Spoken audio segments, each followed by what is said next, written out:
place that again we can come together in this manner. ಇನ್ನೊಂದಾವತ್ತಿ ಕರ್ತನಾದ ಯೇಸು ಕ್ರಿಸ್ತನನ್ನ ಈ ರೀತಿಯಾಗಿ ನಾವು ಸೇರಿ ಬಂದು ಅದನ್ನು ಘನಪಡಿಸುವಂತೆ ಕೊಟ್ಟಂತ ಸಮಯಕ್ಕಾಗಿ ನಾವು ಸ್ತೋತ್ರ ಸಲ್ಲಿಸುವಂತವನಾಗಿದ್ದೇನೆ. Just I will make one, it's not a joke, but something happened like this.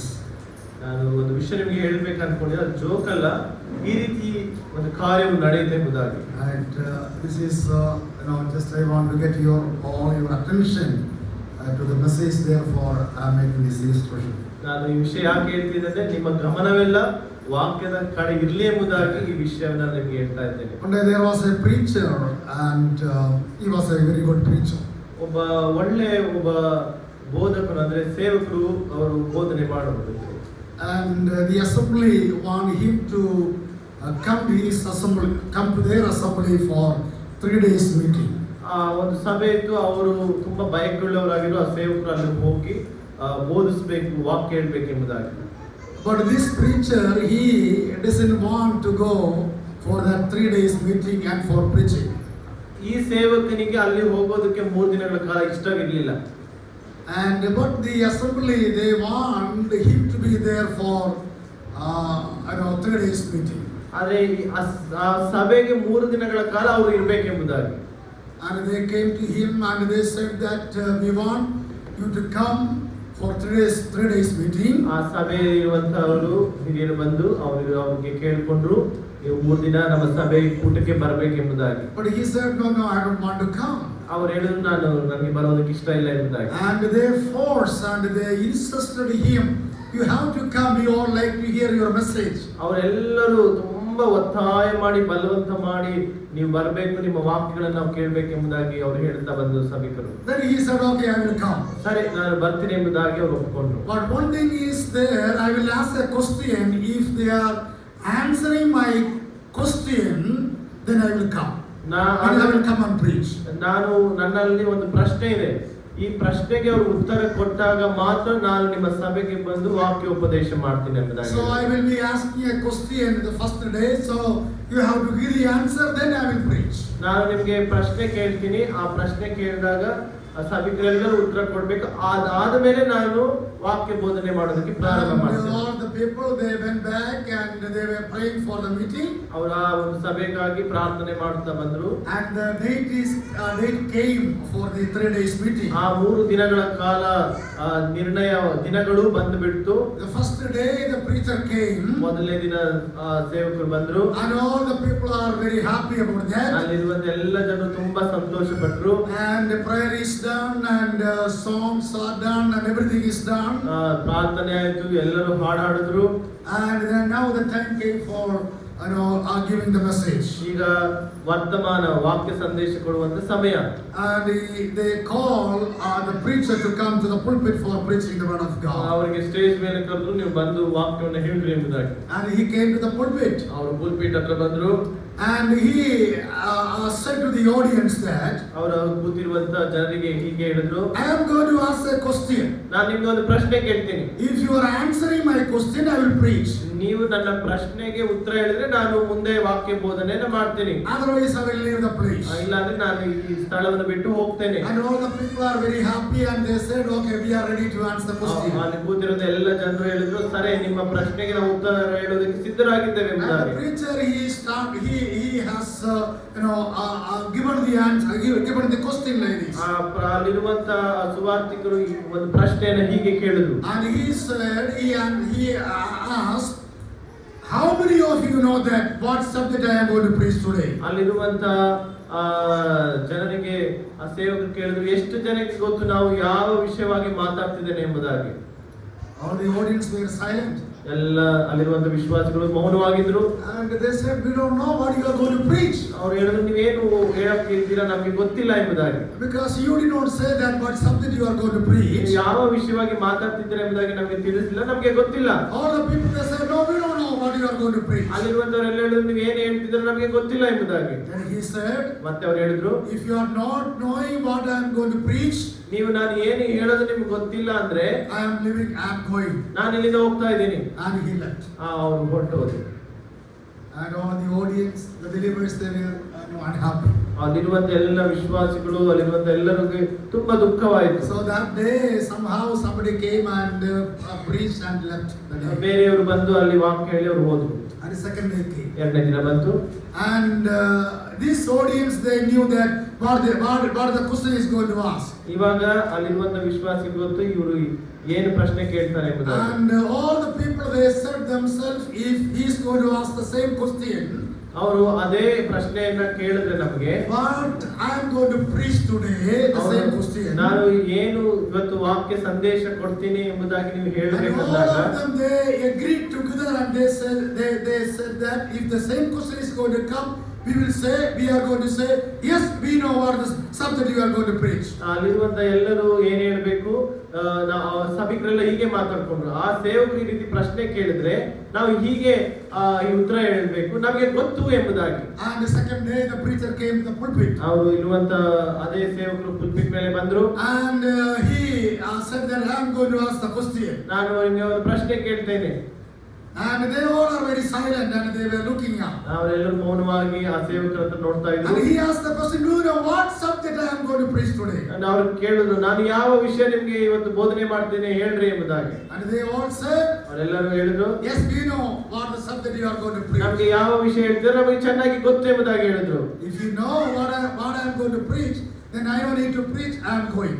ಹಾಗಾದ್ರೆ ನಾನು ಯಾವ ವಿಷಯ ಹೇಳ್ತೇನೆ ನಿಮ್ಗೆ ಗೊತ್ತಿದ್ರೆ ಯಾಕೆ ನಾನು ಬೋಧನೆ ಮಾಡ್ಬೇಕು, ನಾನು ಹೋಗ್ತೀನಿ. And second day also he left. ಅವ್ರು ಎರಡನೇ ದಿನ ಅವರು And the third day came. ಮೂರನೇ ದಿನ ಬಂತು. And this audience, they want him to preach. ಇಲ್ಲಿ ಅಲ್ಲಿರುವಂತ ಸಭಿಕರಿಗೆ ಅವರ ಬೋಧನೆ ಅವರ ವಾಕ್ಯ ಕೇಳೋ ತುಂಬಾ ಆಶೆ ಇದೆ. So before the meeting, all the audience, all the believers, they made agreement like this.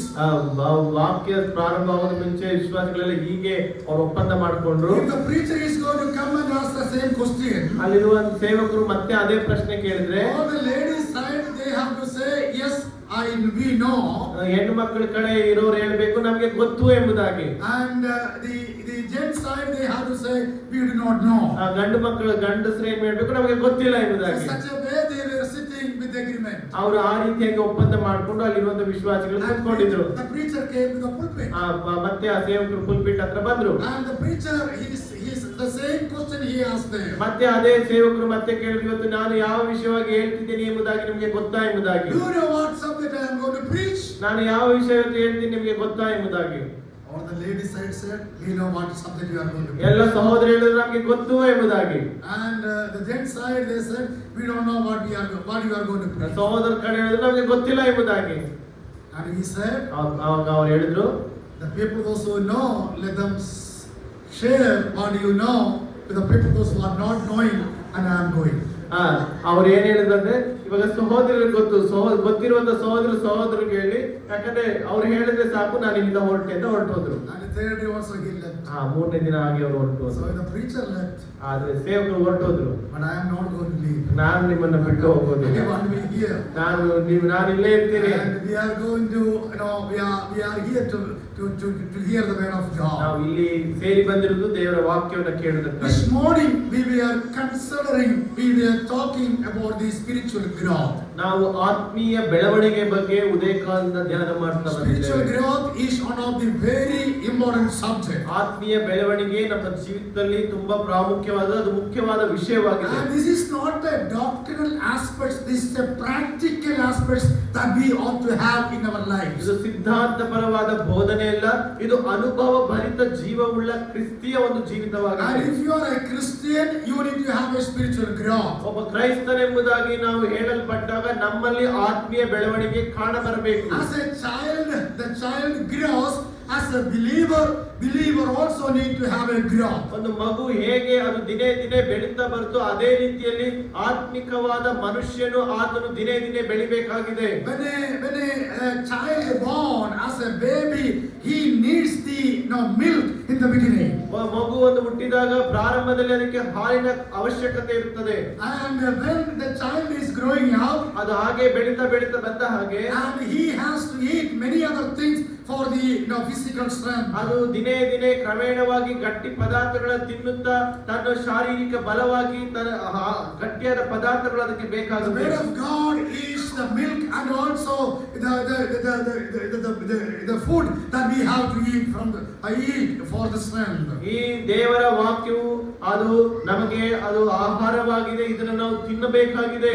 And this morning we were talking about two things. ಈ ಉದಯ ಕಾಲದಲ್ಲಿ ನಾವು ಎರಡು ವಿಷಯಗಳನ್ನ ಧ್ಯಾನ The ಮಾಡುವಂತವರಾಗಿದ್ದೇವೆ. product of the spiritual growth. ನಾವು ಎರಡು ವಿಷಯಗಳನ್ನ ಧ್ಯಾನ ಮಾಡುತ್ತಾ ಬಂದು ಮೊದಲು ಆ ಆತ್ಮೀಯ ಪರಿಪಕ್ವತೆಯ ಒಂದು ಗುರುತು ಏನೆಂಬುದಾಗಿ, The product of the spiritual growth is the love. ಆ ಆತ್ಮೀಯ ಪರಿಪಕ್ವತೆಯ ಗುರುತು ಇಲ್ಲ ಫಲಿತ ಏನಂದ್ರೆ ಅದು ಪ್ರೀತಿಯಾಗಿದೆ ಎಂಬುದಾಗಿ. And if you are not having love, you cannot have a spiritual growth. ನಮ್ಮ ಜೀವಿತದಲ್ಲಿ ಪ್ರೀತಿ ಇಲ್ಲ ಅಂದ್ರೆ ನಾವು ಆತ್ಮಿಕವಾಗಿ ಬೆಳೆದಿಲ್ಲ ಎಂಬುದಾಗಿ ಅರ್ಥ. And you need to love the Lord as well as you need to love your people, your neighbors, your brothers. ನಾವು ಆತ್ಮೀಯ ಪರಿಪಕ್ವತೆಯಲ್ಲಿ ಇದ್ದೇವೆ ಅಂದ್ರೆ ನಾವು ದೇವರನ್ನ ಪ್ರೀತಿ ಮಾಡಬೇಕು, ನಮ್ಮ ಸಹೋದರನ್ನ ನಮ್ಮ ನೆರೆಯವರನ್ನ ಪ್ರೀತಿ ಮಾಡುವ ಹಂಗಿನಲ್ಲಿ ನಾವು ಇರಬೇಕಾಗಿದೆ. Love is the Christian foundation. ಪ್ರೀತಿ ಅನ್ನೋದು ಕ್ರೈಸ್ತತ್ವದ ಬುನಾದಿಯಾಗಿದೆ. And if there is no foundation for the building, that building is no more. ಯಾವ ಒಂದು ಕಟ್ಟಡಕ್ಕೆ ಬುನಾದಿ ಇಲ್ಲವೋ ಆ ಒಂದು ಕಟ್ಟಡವು ನಿಲ್ಲಲಿಕ್ಕೆ ಸಾಧ್ಯವೇ ಇಲ್ಲ.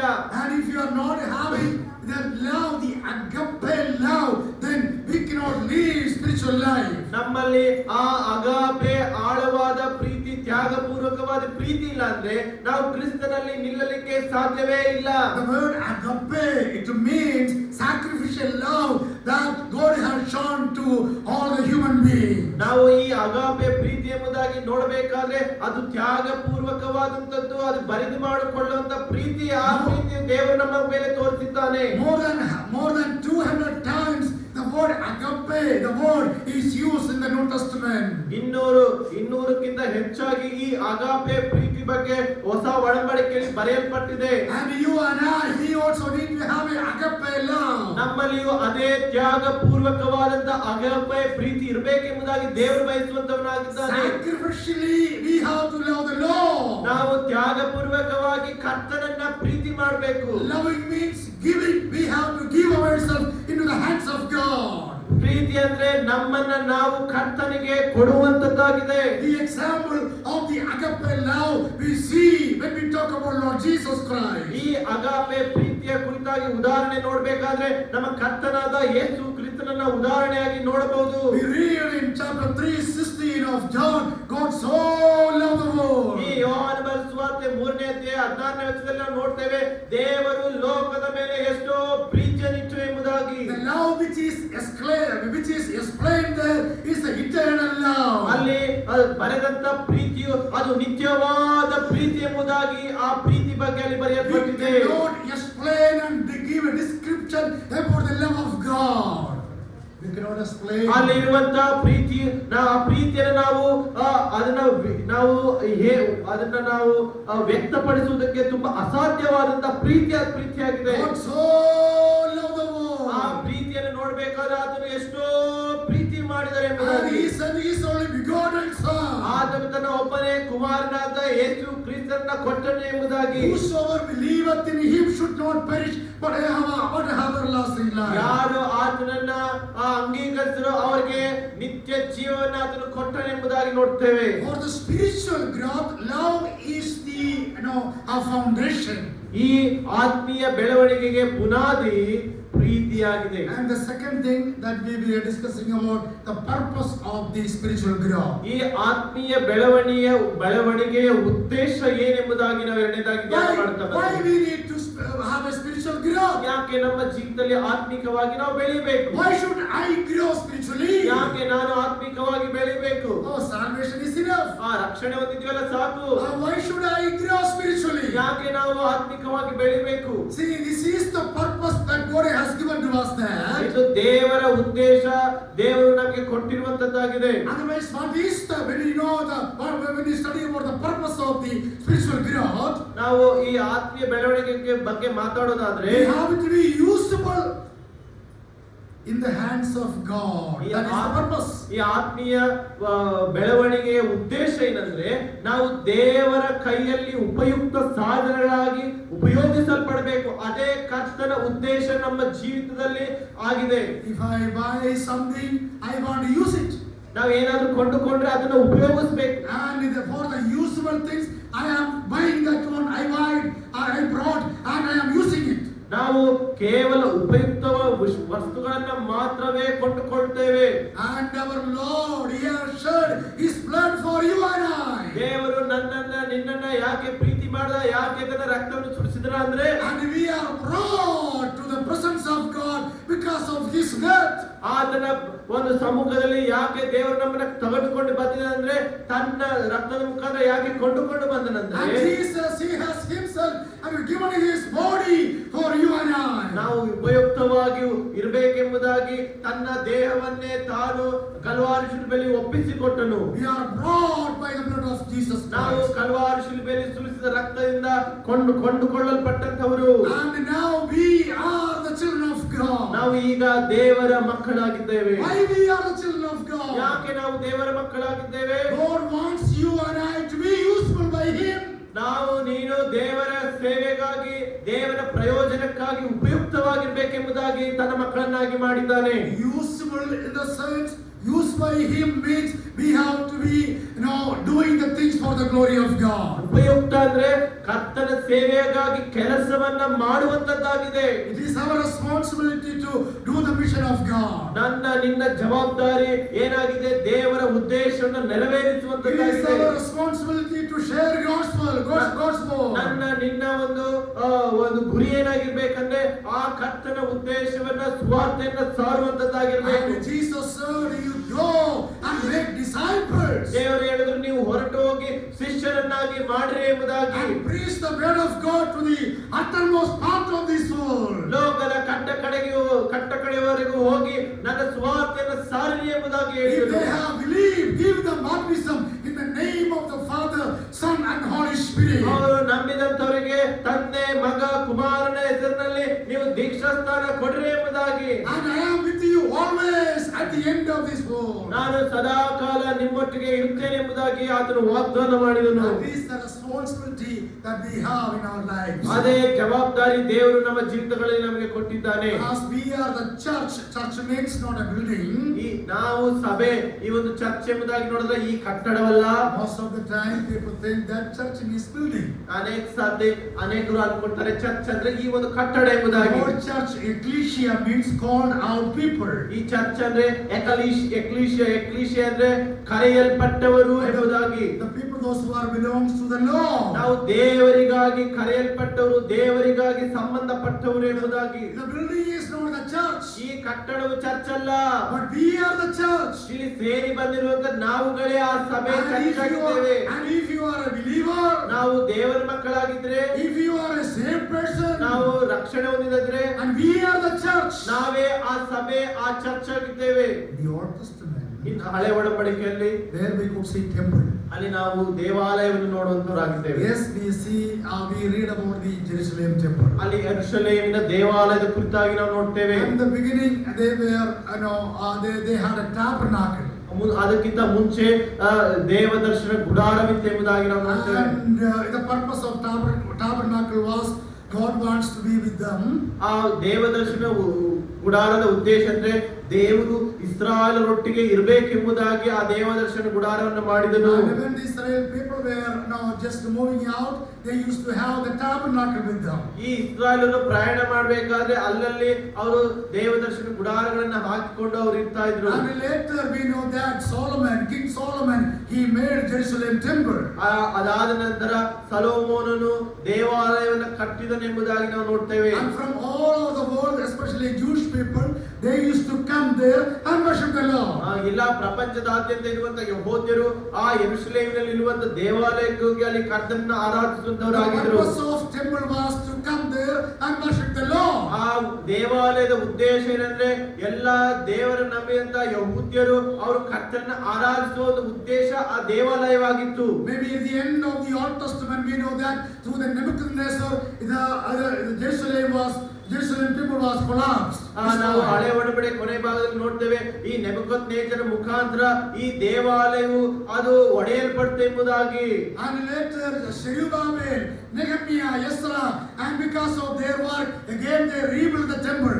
ಈ ಜೆರುಬ್ಬಾಬೆಲ್, ನೆಹೆಮಿಯ, ಎಜ್ರ ಮುಖಾಂತರ ಆ ದೇವಾಲಯವು ಮತ್ತೆ ಪುನರ್ಸ್ಥಾಪನೆಗೊಂಡಿತು ಎಂಬುದಾಗಿ ನಾವು ನೋಡ್ತೇವೆ. And also the Herod in the New Testament we read that he has rebuilt again the temple rebuilt. ಆ ಹೊಸ ಒಡಂಬಡಿಕೆಯಲ್ಲಿ ಹೆರೋದನ ಮುಖಾಂತರ ಮತ್ತೆ ಆ ದೇವಾಲಯ ಕಟ್ಟಲ್ಪಟ್ಟು ಎಂಬುದಾಗಿ ನಾವು ನೋಡ್ತೇವೆ. But in AD 70 the Jerusalem temple is destroyed. ಮತ್ತೆ AD 70ನೇ ವರ್ಷದಲ್ಲಿ ಮತ್ತೆ ಆ ದೇವಾಲಯ ಸಂಪೂರ್ಣವಾಗಿ ಅದು ಹಾಳು ಬೀಳುತ್ತೆ. When Jesus Christ was on this earth, Jerusalem temple was there. ಯೇಸು ಕ್ರಿಸ್ತರು ಈ ಲೋಕದಲ್ಲಿ ಇರಬೇಕಾದ್ರೆ ಯೆರೂಸಲೇಮಿನ ದೇವಾಲಯವು ಇತ್ತು. But at the AD 70 it was destroyed by the Titus, Caesar and Roman, and they destroyed the temple, Jerusalem temple. ಈ ರೋಮ ಸರ್ಕಾರದ ಕೈಸರನು ಎಲ್ಲ ಈ ಒಂದು ಸರ್ಕಾರವು ರೋಮ ಸರ್ಕಾರ ಕೈಸರನು ಇವರು ಆ 70 AD ಆ ದೇವಾಲಯವು ಅದು ಮತ್ತೆ ಅವರು ಧ್ವಂಸ ಮಾಡಿದರೆಂಬುದಾಗಿ ನಾವು ನೋಡ್ತೇವೆ. Now there is no Jerusalem temple. ಈಗ ಯೆರೂಸಲೇಮಿನಲ್ಲಿ ದೇವಾಲಯವಿಲ್ಲ. So what I am trying to say is, ನಾನು ನಿಮಗೆ ಏನು ಹೇಳ ಬಯಸುತ್ತೇನೆಂದ್ರೆ, they had a temple that is called Jerusalem temple. ಆಗ ಅಲ್ಲಿ ಒಂದು ದೇವಾಲಯವಿತ್ತು, ಅದು ಯೆರೂಸಲೇಮಿನ ದೇವಾಲಯ. Why this temple was built? ಯಾಕೆ ಈ ದೇವಾಲಯ ಕಟ್ಟಲ್ಪಡ್ತು? There the presence of God was there. ಅಲ್ಲಿ ದೇವರ ಪ್ರಸನ್ನತೆ ಇರುವಂತದ್ದಾಗಿತ್ತು. If somebody wants to praise God and worship God, they have to come there. ಯಾರಾದ್ರೂ ದೇವರನ್ನ ಸ್ತುತಿಸಬೇಕು, ಕೊಂಡಾಡಬೇಕು, ಆರಾಧಿಸಬೇಕಾದ್ರೆ ಅವರು ಅಲ್ಲಿಗೆ ಹೋಗಿ ಆ ಕಾರ್ಯವನ್ನು ಮಾಡಬೇಕಿತ್ತು. In the Old Testament, the concept of temple is to come and worship the Lord. ಈ ಹಳೆ ಒಡಂಬಡಿಕೆಯಲ್ಲಿ ದೇವಾಲಯ ಕಟ್ಟಿದ ಉದ್ದೇಶ ಅಂದ್ರೆ ಅವರು ಬಂದು ದೇವರನ್ನ ಘನಪಡಿಸುವುದು, ಆರಾಧಿಸುವಂತ ಉದ್ದೇಶವಾಗಿತ್ತು. But in the New Testament, ಆದ್ರೆ ಹೊಸ ಒಡಂಬಡಿಕೆಯಲ್ಲಿ that is different. ಅದು ಸಂಪೂರ್ಣವಾಗಿ ವಿಭಿನ್ನವಾಗಿದೆ. In the Old Testament, there was a importance for the temple. ಹಳೆ ಒಡಂಬಡಿಕೆಯಲ್ಲಿ ದೇವಾಲಯಕ್ಕೆ ಪ್ರಾಮುಖ್ಯತೆ ಇತ್ತು. And the building was the temple. ಆ ಕಟ್ಟಡವೇ ಆ ದೇವಾಲಯವಾಗಿತ್ತು. But in the New Testament, building is not a temple. ಆದ್ರೆ ಹೊಸ ಒಡಂಬಡಿಕೆಯಲ್ಲಿ ಕಟ್ಟಡವು ದೇವಾಲಯವಲ್ಲವೇ ಅಲ್ಲ.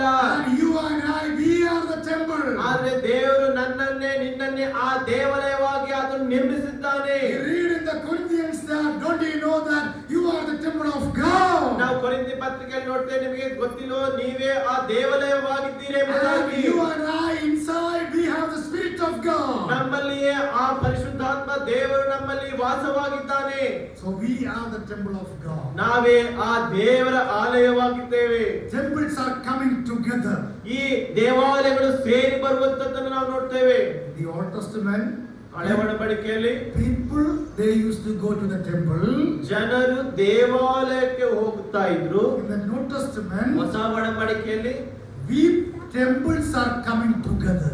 ನಾವು ದೇವಾಲಯವು ಒಂದಾಗಿ ದೇವಾಲಯಗಳಾಗಿ ಸೇರಿ ಬರ್ತಾ ಇದ್ದೇವೆ. Yes, we are the temple. ಹೌದು, ನಾವೇ ಆ ದೇವಾಲಯ. I and you, we are the temple. ನಾನು ನೀನೇ ಆ ದೇವಾಲಯ. And we have the Spirit of God. ನಮ್ಮಲ್ಲಿ ಆ ದೇವರಾತ್ಮನು ವಾಸ ಮಾಡ್ತಾ ಇದ್ದಾನೆ. So we have to be useful for the glory of God. ಆದ್ದರಿಂದ ನಾವು ದೇವರ ಮಹಿಮೆಗಾಗಿ ಉಪಯುಕ್ತವಾಗಿರಬೇಕಾಗಿದೆ. The third spiritual growth is, ಮೂರನೇ ಆತ್ಮೀಯ ಪರಿಪಕ್ವತೆಯ ಒಂದು ಉದ್ದೇಶ ಏನಂದ್ರೆ, otherwise the process of spiritual growth is, ಈ ಆತ್ಮೀಯವಾಗಿ ಬೆಳೆಯುವುದಕ್ಕೆ ಒಂದು ವಿಧಾನ ಏನಂದ್ರೆ, okay, I will make it clear.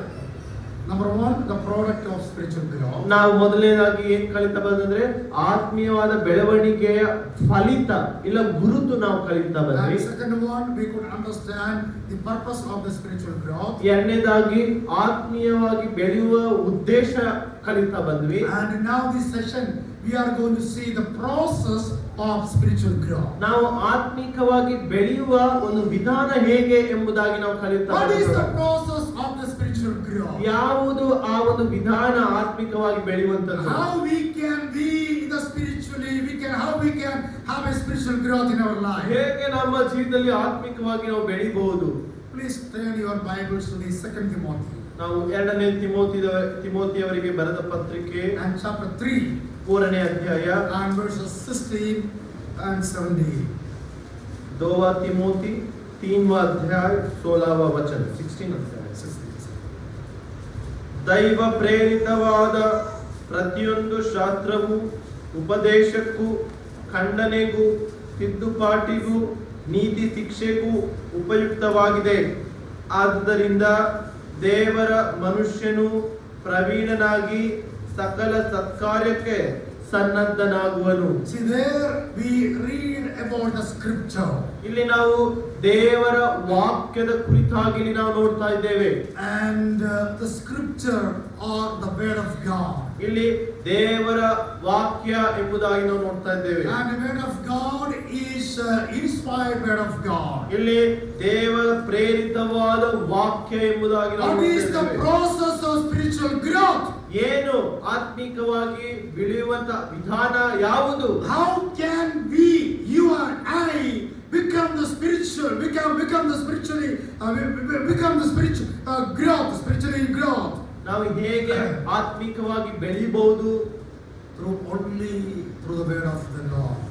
ಒಂದೇ ಒಂದು ಮಾರ್ಗ, ಅದು ದೇವರ ವಾಕ್ಯವಾಗಿದೆ. So when we study about the word of God, ನಾವು ದೇವರ ವಾಕ್ಯದ ಕುರಿತಾಗಿ ನಾವು ಆಲೋಚನೆ ಮಾಡಬೇಕಾದ್ರೆ Bible is the unique book.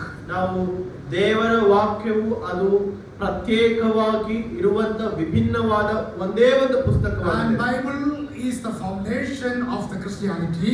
ಈ ಕ್ರೈಸ್ತತ್ವಕ್ಕೆ ಬುನಾದಿ ಈ ದೇವರ ವಾಕ್ಯವೇ ಆಗಿದೆ. And it is the unique book that we could see in this world. ಈ ಪ್ರಪಂಚದಲ್ಲಿ ಇದೆ ಒಂದೇ ಒಂದು ಪುಸ್ತಕ, ಅದು ಪ್ರತ್ಯೇಕ, ಅದು ವಿಭಿನ್ನ, ಅದು ವಿಚಿತ್ರವಾಗಿದೆ. We don't see any other book like the word of ಈ God. ರೀತಿಯಾದಂತ ಪುಸ್ತಕ ಈ ಲೋಕದಲ್ಲಿ ಎಲ್ಲಿಯೂ ನಾವು ಕಾಣಲಿಕ್ಕೆ ತಿಳಿಯಲಿಕ್ಕೆ ಸಾಧ್ಯವೇ ಇಲ್ಲ. So when we understand the book of God, or the word of God, ನಾವು ಈ ದೇವರ ವಾಕ್ಯವನ್ನು ತಿಳಿಕೊಂಡಾಗ and that is the uniqueness that we see in the book of God. ಅದರಲ್ಲಿ ವಿಭಿನ್ನತೆಯನ್ನು ನಾವು ಗ್ರಹಿಸುವಂತವರಾಗಿದ್ದೇವೆ. And when we look into the word of God, ನಾವು ಈ ದೇವರ ವಾಕ್ಯವನ್ನು the ಗಮನಿಸಬೇಕಾದ್ರೆ name itself is the unique. ಇದಕ್ಕೆ ಕೊಟ್ಟಿರುವಂತ ಹೆಸರೇ ಅದು ವಿಭಿನ್ನವಾಗಿದೆ. What is the name of the Bible? Bible ಇರುವಂತ ಹೆಸರೇನು? Bible is one of the name, ಅದಕ್ಕೆ ಒಂದು ಬೈಬಲ್ ಅನ್ನೋದು ಒಂದು ಹೆಸರು. and the meaning of the Bible is book. ಅದಕ್ಕೆ ಒಂದು ಪುಸ್ತಕ ಎಂಬುದಾಗಿ ನಾವು ನೋಡ್ತೇವೆ. And the meaning of the Biblio or Biblia means book or the rod. ಇಲ್ಲಿ ನಾವು ಬಿಬ್ಲಿಯೋ ಇಲ್ಲ ಎಂಬುದಾಗಿ ನೋಡಬೇಕಾದ್ರೆ ಅದು ಒಂದು ಸುರಳಿ ಎಂಬುದಾಗಿ ನಾವು ನೋಡ್ತೇವೆ. And that word Biblia, which means the book. ಈ ಬಿಬ್ಲಿಯೋ ಅನ್ನೋದು ಒಂದು ಸುರುಳಿ ಅಥವಾ ಒಂದು ಪುಸ್ತಕ ಎಂಬುದಾಗಿ ಅದು ಕರೆಯಲ್ಪಡುವಂತದ್ದಾಗಿದೆ. And the Bible is the book of all other books. ಈ ಬೈಬಲ್ ಏನಾಗಿದೆ, ಅನೇಕ ಪುಸ್ತಕಗಳನ್ನು ಒಳಗೊಂಡ ಒಂದು ಪುಸ್ತಕ. Mainly we all will say Bible. That is the word we use before the word of God. Bible means the book. Bible ಅಂದ್ರೆ ಒಂದು ಪುಸ್ತಕ. And that word itself, the name itself is unique. ಈ ಪುಸ್ತಕವೇ ಒಂದು ವಿಚಿತ್ರವಾದ ಪ್ರತ್ಯೇಕವಾದ ಹೆಸರಾಗಿದೆ. We don't see in this world any book named as book. ಈ ಪ್ರಪಂಚದಲ್ಲಿ ಒಂದು ಪುಸ್ತಕಕ್ಕೆ ಪುಸ್ತಕ ಎಂದು ಹೆಸರಿಡುವುದನ್ನ ಈ ಲೋಕದಲ್ಲಿ ನಾವು ಎಲ್ಲಿಯೂ ಕಾಣೋದಿಲ್ಲ. Can we see anywhere? No, the names of the book as a book. ಎಲ್ಲಾದ್ರೂ ಯಾವ್ದಾದ್ರು ಒಂದು ಪುಸ್ತಕನ ನಾವು ಬರೆದು ಅದಕ್ಕೆ ಪುಸ್ತಕ ಎಂದು ಯಾರಾದ್ರೂ ಹೆಸರಿಟ್ಟಿರೋದು ನಾವು ಕಂಡಿದ್ದೇವಾ? If I write a book, ನಾನು ಯಾವ್ದೊಂದು ಪುಸ್ತಕ ಬರೀತೀನಿ, I will write a name for that. ಅದಕ್ಕೊಂದು ಹೆಸರನ್ನ ಕೊಡ್ತೇನೆ. If you write a book, ನೀವು ಒಂದು ಪುಸ್ತಕ and ಬರೀತೀರಿ, you will write a name for ನೀವು ಅದಕ್ಕೆ that. ಒಂದು ಹೆಸರನ್ನ ಕೊಡ್ತೀರಾ. Even we see, all other book, they have some names. ಬೇರೆ ಎಲ್ಲ ಪುಸ್ತಕಗಳಿಗೆ ಒಂದು ಪ್ರತ್ಯೇಕವಾದ ಹೆಸರು ಕೊಡಲ್ಪಟ್ಟಿದೆ. But when we talk about the word of ನಾವು God, ಈ ದೇವರ ಸತ್ಯ ವಾಕ್ಯದ ಬಗ್ಗೆ ನಾವು the ಮಾತಾಡಬೇಕಾದ್ರೆ name of this word of God is book. ಈ ಸತ್ಯವೇದಕ್ಕೆ ಕೊಡಲ್ಪಟ್ಟಂತ ಹೆಸರೇ ಪುಸ್ತಕ. And there is no any other book named as a book. ಆದ್ರೆ ಈ ಲೋಕದಲ್ಲಿ ಬೇರೆ ಯಾವ ಪುಸ್ತಕಗಳಿಗೆ ಪುಸ್ತಕ ಎಂಬುದಾಗಿ ಹೆಸರು ಕೊಡಲ್ಪಟ್ಟಿಲ್ಲ. I think the scientist, one of the scientists, when he was about to die, ಒಂದು ದಿನ ಒಬ್ಬ ವಿಜ್ಞಾನಿ ಅಂದ್ರೆ ಸೈಂಟಿಸ್ಟ್ ಸಾಯುವುದಕ್ಕೆ ಆತನು ಹೊರಟ. and he has written many books, and there was lot of books in his library. ಆತನ ಗ್ರಂಥಾಲಯದಲ್ಲಿ ಅನೇಕ ಪುಸ್ತಕಗಳು And ಇಡಲ್ಪಟ್ಟಂತಾಗಿದೆ. ಆತನು ಬರೆದದ್ದು. he was about to die. He was in the bed. ಆತನು ಸಾಯುವುದಕ್ಕೆ ಆತನು ಸಿದ್ಧನಾಗಿದ್ದಾನೆ. And all his children and all other well-wishers and all came there. ಆತನು ಇನ್ನು ಸಾಯುವ ಕೊನೆ ದಿನಗಳು ಇರ್ಬೇಕಾದ್ರೆ ಮಕ್ಕಳು ಮೊಮ್ಮಕ್ಕಳು ಎಲ್ಲರೂ ನೆಂಟರೆಷ್ಟರು ಎಲ್ಲರೂ ಸೇರಿ ಬಂದರು. And this old man, scientist, and he was, just said something. ಆ ಸೈಂಟಿಸ್ಟ್ ಒಂದು ವಿಷಯವನ್ನ ಆತನು ಸುಮ್ಮನೆ ಹೀಗೆ ಹೇಳಿದ. And they could not understand what he is murmuring or what he is talking about. ಅವನು ಏನು ಅದು ಗುಣಗುಡ್ತಾ ಇದ್ನೋ ಅವರಿಗೆ ಅರ್ಥ ಆಗಿಲ್ಲ. ಅಲ್ಲಿ And the children came near to him, asking, Father, what you are talking about? ಅಲ್ಲಿ ಇರುವಂತ ಮಕ್ಕಳು ಬಂದು, ಅಪ್ಪ ನೀನು ಏನ್ ಹೇಳ್ತಿದ್ದೆ ನಮ್ಗೆ ಅರ್ಥ ಆಗ್ತಿಲ್ಲ ಎಂಬುದಾಗಿ ಕೇಳಿದ್ರು. And he, slowly he said like this. ಆತನು ನಿಧಾನವಾಗಿ ಹೀಗೆ ಹೇಳ್ದ, Please take that book. ಆತನು ಹೇಳ್ದ, ದಯವಿಟ್ಟು ಆ ಪುಸ್ತಕವನ್ನು ತೆಗೆದುಕೊಳ್ಳ್ರಿ. And these people, they were not able to understand what he was talking about. ಆ ಮಕ್ಕಳು ಆತನು ಏನ್ ಹೇಳ್ತೇನೋ ಅವ್ರಿಗೆ ಅರ್ಥವಾಗ್ಲಿಲ್ಲ. And they were looking there and here. ಆತನು ಅವರು ಇಲ್ಲಿ ಅಲ್ಲಿ ಅವ್ರು ನೋಡ್ತಾ ಇದ್ದಾರೆ. The father, he has written many books. ನಮ್ಮ ತಂದೆ ಅನೇಕ ಪುಸ್ತಕಗಳನ್ನು ಬರೆದಿದ್ದಾನೆ. And he was one of the well-known scientists. ಆತನು ಒಬ್ಬ ದೊಡ್ಡ ವಿಜ್ಞಾನಿ. And a lot of philosophical books are there in the library. ಆತನು ಅನೇಕ ಶಾಸ್ತ್ರ ಉಳ್ಳ ಪುಸ್ತಕಗಳನ್ನ ಬರೆದಿದ್ದಾನೆ. And they were not understand and what he was talking about that book. ಅವರಿಗೆ ಅರ್ಥ ಆಗಿಲ್ಲ ನಮ್ಮ ತಂದೆ ಯಾವ ಪುಸ್ತಕ ಕೇಳ್ತಿದ್ದಾರೆ ಎಂಬುದಾಗಿ. And again this old man on the bed, he said, please bring that book. ಆ ವೃದ್ಧಾಪ್ಯದಲ್ಲಿ ಆ ಹಾಸಿಗೆ ಮೇಲಿರುವಂತಹ ಯೌವನ ಒಂದು ವೃದ್ಧ ಸೈಂಟಿಸ್ಟ್ ವಿಜ್ಞಾನಿ ಕೇಳಿದ, ದಯವಿಟ್ಟು ಆ ಪುಸ್ತಕವನ್ನು ತೆಗೆದುಕೊಂಡು ಬನ್ನಿ. They could not understand again. ಅವರಿಗೆ ಮತ್ತೆ ಅರ್ಥನೇ ಆಗಲಿಲ್ಲ. They were looking there and here again. ಅವರು ಅಲ್ಲಿ ಇಲ್ಲಿ ಹುಡುಕ್ತಾನೆ ಇದ್ದಾರೆ, ನೋಡ್ತಾನೆ ಇದ್ದಾರೆ. Again this old man. ಕೊನೆಯದಾಗಿ ಈ ಪುಸ್ತಕ ಒಬ್ಬ ವೃದ್ಧಾಪ್ಯ ಇರುವಂತಹ ಹಾಸಿಗೆಯಲ್ಲಿರುವಂತಹ ವಿಜ್ಞಾನಿ ಹೇಳಿದ, With the strength, he said, take that book. ಆದರೂ ಗಟ್ಟಿ ಹೃದಯ ಮಾಡಿಕೊಂಡು ದಯವಿಟ್ಟು ಪುಸ್ತಕವನ್ನು ಕೊಡ್ರಿ. And children were again looking into him, which book we want to take and give him. ಮತ್ತೆ ಆ ಮಕ್ಕಳು ಯಾವ ಪುಸ್ತಕ ನಮ್ಮ ತಂದೆ ಕೇಳ್ತಾರೆ, ಯಾವ ಪುಸ್ತಕ ಕೊಡ್ಬೇಕೆಂಬುದಾಗಿ ನೋಡುತ್ತಾ ನಿಂತರು. It is written in the history that ಅದು ಆ ಒಂದು ಚರಿತ್ರೆಯಲ್ಲಿ ಬರೆಯಲ್ಪಟ್ಟದ್ದಾಗಿದೆ. he said that there is only one book in this world, that is the word of God. Bring that book. ಈ ಚರಿತ್ರೆಯಲ್ಲಿ ಒಂದೇ ಒಂದು ಪುಸ್ತಕವಿದೆ, ಅದು ದೇವ ವಾಕ್ಯ ಬರೆದಂತ ದೇವ ವಾಕ್ಯ ಉಳ್ಳಂತ ಪುಸ್ತಕ ಎಂಬುದಾಗಿ. There is no any other book name as the book, the unique book. ಇನ್ನು ಈ ಪ್ರಪಂಚದಲ್ಲಿ ಯಾವುದೇ ಪುಸ್ತಕಕ್ಕೂ ಪುಸ್ತಕ ಎಂಬುದಾಗಿ ಹೆಸರು ಕೊಡಲ್ಪಟ್ಟಿಲ್ಲ. ಆ ಪುಸ್ತಕವು ತೆಗೆದುಕೊಂಡು ಬಂದ್ರೆ ಎಂಬುದಾಗಿ ಹೇಳಿದರು. The name of the Bible itself is unique. ಈ ಸತ್ಯವೇದಕ್ಕೆ ಕೊಡಲ್ಪಟ್ಟಂತ ಹೆಸರೇ ಪುಸ್ತಕ.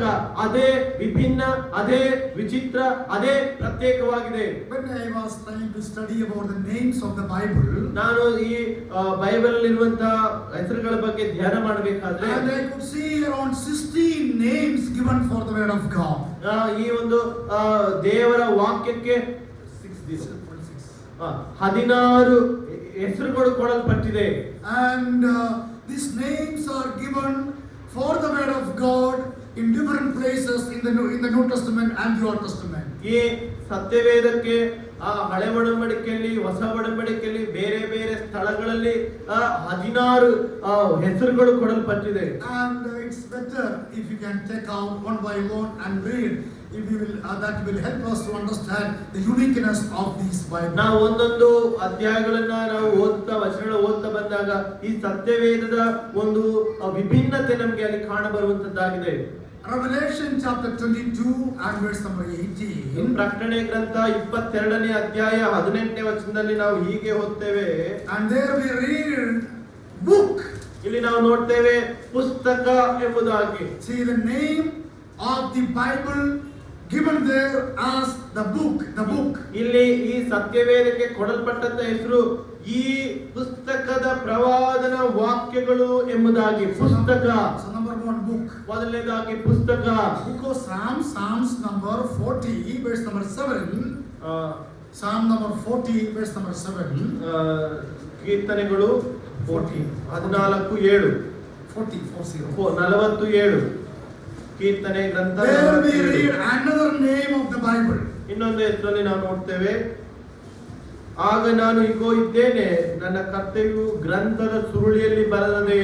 Yes, there we read scroll. ಇಲ್ಲಿ ಸುರುಳಿ ಎಂಬುದಾಗಿ ನಾವು ನೋಡ್ತಾ ಇದ್ದೇವೆ. The volume of the books, it is given there, scroll. ಇಲ್ಲಿ ಈ ಪುಸ್ತಕಕ್ಕೆ ಕೊಡಲ್ಪಟ್ಟಂತ ಹೆಸರು ಸುರುಳಿ ಎಂಬುದಾಗಿ. And when you come to Nehemiah, ನಾವು ನೆಹೆಮೀಯನ ಗ್ರಂಥಕ್ಕೆ ಬರುವುದಾದ್ರೆ chapter 8, 8ನೇ ವಚನಕ್ಕೆ and verse number 3. Chapter 8, verse number 3. Nehemiah 8:3. And there also we read about another name. ಇಲ್ಲಿ ಇನ್ನೊಂದು ಹೆಸರನ್ನು ನಾವು ಓದ್ತೇವೆ. Nehemiah chapter 8, verse number 3. There we read a book of the law. Book of the law. Nehemiah chapter 8, verse ಇಲ್ಲಿ ನೋಡ್ತೇವೆ, ಆ ಧರ್ಮಶಾಸ್ತ್ರವು ಧರ್ಮಶಾಸ್ತ್ರ. ತಂದು ಪ್ರಾತಃ ಕಾಲದಿಂದ ಮಧ್ಯಾಹ್ನದವರೆಗೆ ಓದಿದನು. ಧರ್ಮಶಾಸ್ತ್ರ. ಧರ್ಮಶಾಸ್ತ್ರ. A book of the law. ಧರ್ಮಶಾಸ್ತ್ರ ಎಂಬುದಾಗಿ. See, we read about book. ನಾವು ಮೊದಲನೇದಾಗಿ ಪುಸ್ತಕ ಎಂಬುದಾಗಿ ಇದಕ್ಕೆ ಹೆಸರು ನೋಡಿದ್ವಿ. We read about the Bible as a scroll. ಈ ಎರಡನೇದಾಗಿ ಬೈಬಲ್ ಎಂಬುದಾಗಿ ಸುರುಳಿ ಎಂಬುದಾಗಿ ನಾವು ನೋಡಿದ್ವಿ. As a third time we read about the book of the law. ಇಲ್ಲಿ ಮೂರನೇದಾಗಿ ನೋಡ್ಬೇಕಾದ್ರೆ ಇದು ಧರ್ಮಶಾಸ್ತ್ರ ಎಂಬುದಾಗಿ ನಾವು ನೋಡಿದ್ವಿ. When we come to Galatians chapter 3 verse number 10, ನಾವು ಗಲಾತ್ಯ 3:10ಕ್ಕೆ ಬರಬೇಕಾದ್ರೆ there we read God's good word. Good word of God. Good word of God. Galatians Chapter 3 verse number 10. Good word of God. Read.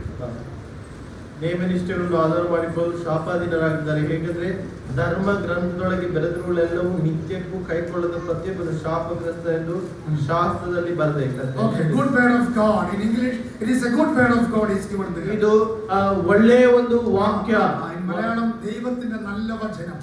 ದೇವರ ಒಳ್ಳೆಯ ವಾಕ್ಯಗಳು ಎಂಬುದಾಗಿ. So that word, even Hebrew chapter 6 verse number 5 also we read. ಇಬ್ರಿಯ 6:5ರಲ್ಲಿ ಸಹ ವಿಷಯಗಳನ್ನು ನಾವು ನೋಡ್ತೇವೆ. So God's good word of God. God's good word.